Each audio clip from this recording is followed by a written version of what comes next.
İnkişaf və Təhsil Mərkəzinin təşkilatçılığı ilə Marniyeli Bələdiyyəsinin Alget kəndində yerləşən 9 aprel 20 yanvar qəhrəmanlarının xatirəsinə ucadılmış abidə önünə gül dəstələri qoyulub, vətənin azadlığı uğrunda canlarından keçmiş qəhrəmanların xatirəsi dərin ehtiramla yad edilib.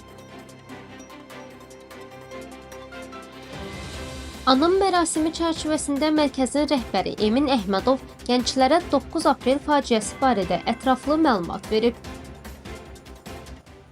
Bildiyimiz kimi bugün 9 aprel Gürcüstan müstəqilliyinə uğrunda həlak olanları yad edirik və hər il olduğu kimi bu il də Marniyeli Algeti kəndində 20 yanvar və 9 aprel şəhidlərinin xatirəsinə yaradılmış abidəyi yad etdik. Gənclərlə bir yerdə həmən bu tarix haqqında məlumat verdik.